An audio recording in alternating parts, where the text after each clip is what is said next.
আসসালামু আলাইকুম রাহমাতুল্লাহি ওয়া বারাকাতুহু। আজকে কথা বলবো পবিত্র শবে বরাতের গুরুত্ব এবং ফজিলত সম্পর্কে। ভাইরা আমার, আমরা দেখতে দেখতে আমাদের মাঝে চলে আসছে দীর্ঘ একটি বছর পরে পবিত্র শবে বরাতের রজনীটা আমাদের মাঝে চলে আসতেছে। আগামীকাল মঙ্গলবার দিবাগত রাতটিতে পবিত্র শবে বরাতের রজনী। তো আমরা সকলেই এই রজনীতে ইবাদত বন্দেগী করব, পরের দিন রোজা রাখবো, যাতে করে এই রাতটা অলসতার মধ্য দিয়ে পার করতে না হয়। আমরা সকলেই এই রজনীতে ইবাদত করব। শবে বরাত এটি ফার্সি শব্দ। সব অর্থ রাত, বরাত অর্থ মুক্তি, অতএব শবে বরাত অর্থ হচ্ছে মুক্তির রাত। মানুষের হায়াত, মওয়াত, রিজিক, দৌলত বছরের কোন রাতে আল্লাহ সুবহানাহু ওয়া তাআলা তালিকাবদ্ধ করে থাকেন, লিপিবদ্ধ করে থাকেন। এ সম্পর্কে হাদিসের মধ্যে দুটি রাত সম্পর্কে পাওয়া যায়। একটি হচ্ছে লাইলাতুল কদরের রাত, আর অপরটি হচ্ছে শবে বরাতের রাত। হযরত ইবনে আব্বাস রাদিয়াল্লাহু তাআলা আনহু, তিনি সকল সাহাবীদের মধ্যে বড় মুফাসসির ছিলেন এবং সূক্ষ্ম জ্ঞানের অধিকারী ছিলেন। তিনি বলেছেন, পৃথিবীর শুরু থেকে শেষ পর্যন্ত অনন্তকাল আল্লাহ সুবহানাহু ওয়া তাআলা যা কিছু ঘটাবেন সব কিছু লাউহে মাহফুজে লিপিবদ্ধ করে রেখেছেন।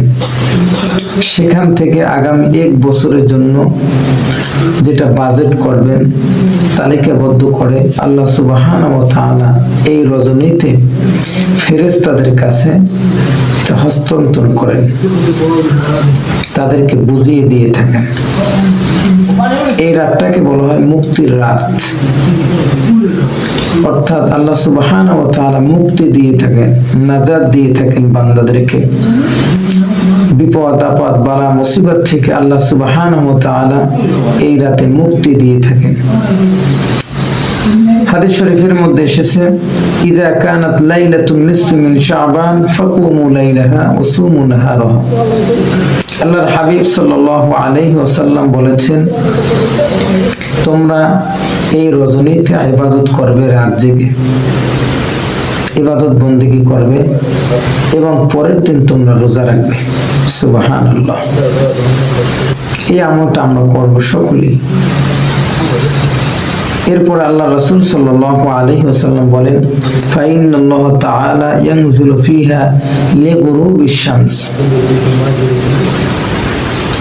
এই রজনীতে আল্লাহ সুবহানাহু ওয়া তাআলা বান্দার নিকটতম আসমানে চলে আসেন এবং বান্দাদেরকে ডেকে ডেকে বলতে থাকেন, তোমাদের মধ্যে কে আছো বিপদগ্রস্ত, আমার কাছে বলো, আমি তোমাদের বিপদগুলো কেটে দেব। কে ঋণের চাপায় পড়ে আছো, আমার কাছে বলো, আমি তোমার ঋণ পরিশোধ করার ব্যবস্থা করে দেব। কে অভাবগ্রস্ত আছো, কে রোগে আক্রান্ত হয়ে আছো, আমি রবকে ডাকো, আমার কাছে বলো, আমি তোমার এই বিপদ আপদ থেকে আমি তোমাকে উদ্ধার করব। এভাবে করে আল্লাহ সুবহানাহু ওয়া তাআলা বান্দাদেরকে ডাকতে থাকেন একেবারে ফজরের আজান আগ পর্যন্ত। বাবাজিরা আমার,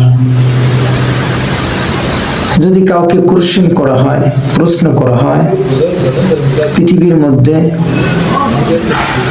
সপ্তাহের শ্রেষ্ঠতম দিন কোনটা, অ্যান্সার চলে আসবে, উত্তরটা চলে আসবে, সপ্তাহের শ্রেষ্ঠতম দিনটা হচ্ছে পবিত্র জুমার দিন। আবার যদি কাউকে কোশ্চেন করা হয়, প্রশ্ন করা হয়, পৃথিবীর মধ্যে সপ্তাহে শ্রেষ্ঠতম রাত কোনটা, জবাব চলে আসবে, সেই রাতটা হচ্ছে জুমার রজনী। আবার যদি কাউকে কোশ্চেন করা হয়, প্রশ্ন করা হয়, বছরে 365টি দিনের মধ্যে শ্রেষ্ঠতম দিন কোনটা, অ্যান্সার চলে আসবে, জবাবটা চলে আসবে, সেই দিনটা হচ্ছে আরাফাতের দিন। আবার যদি কাউকে কোশ্চেন করা হয়, প্রশ্ন করা হয়, বছরে 365টি রাতের মধ্যে শ্রেষ্ঠতম রাত কোনটা, জবাব চলে আসবে। সেই রাতটা হচ্ছে রমজান মাসের লাইলাতুল কদরের রাত এবং শবে বরাতের রাত। সুবহানাল্লাহ। যেটাকে আল্লাহ সুবহানাহু ওয়া তাআলা বলেছেন লাইলাতুম মুবারাকা। এই রাতটাকে কোরআনুল কারীমের ভাষায় বলা হয়েছে লাইলাতুম মুবারাকা। কোরআনুল কারীমের সূরাতুদ দুখানে আল্লাহ বলেন ইন্না আনজালনাহু ফি লাইলাতিন মুবারাকা। আল্লাহ সুবহানাহু ওয়া তাআলা এই শাবান মাসের মধ্য রজনীটাকে লাইলাতুম মুবারাকা বলেছে।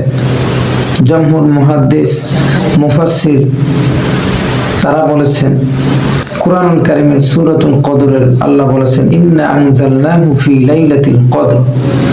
কোরআনুল কারীম নাযিল করেছেন কদরের রাতে, আর এটার বাস্তবায়ন করেছেন শবে বরাতের রজনীতে।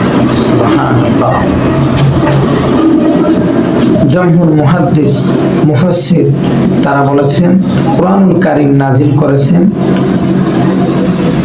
শবে কদরের রজনীতে, আর এটার সিদ্ধান্ত নিয়েছেন, বাস্তবায়ন করেছেন শবে বরাতের রজনীতে। সুবহানাল্লাহ। তাহলে এখানে একটা প্রশ্ন দাঁড়ায়, সেটা হচ্ছে তাহলে কি কোরআনুল কারীম 2 রাতে নাযিল করেছেন?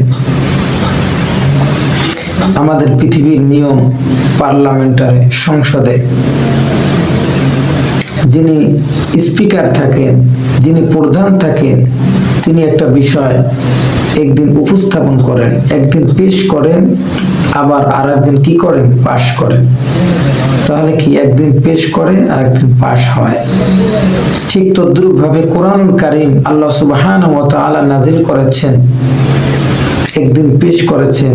সেই রজনীটা হলো শবে বরাতের রজনী, আর সিদ্ধান্তটা গ্রহণ করেছেন, নাযিল করেছেন কদরের রজনীতে। সুবহানাল্লাহ।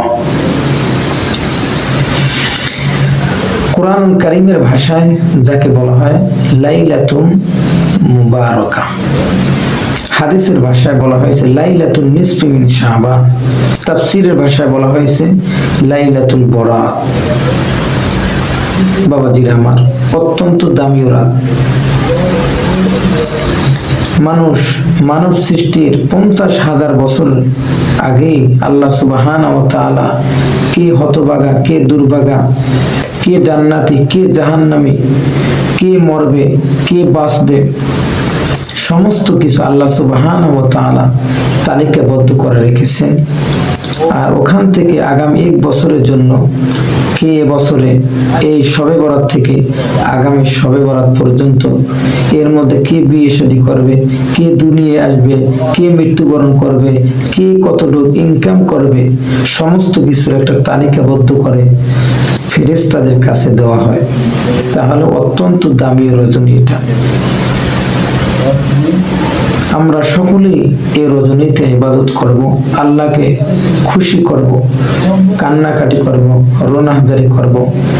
মা বাবা, আত্মীয় স্বজন যারা দুনিয়া থেকে চলে গিয়েছে তাদের জন্য দোয়া করব, বেশি বেশি দান সদকা করব, কোরআন মাজিদ তেলাওয়াত করব, তওবা ইস্তিগফার করব, নামাজ পড়ব, জিকির আজগার করব।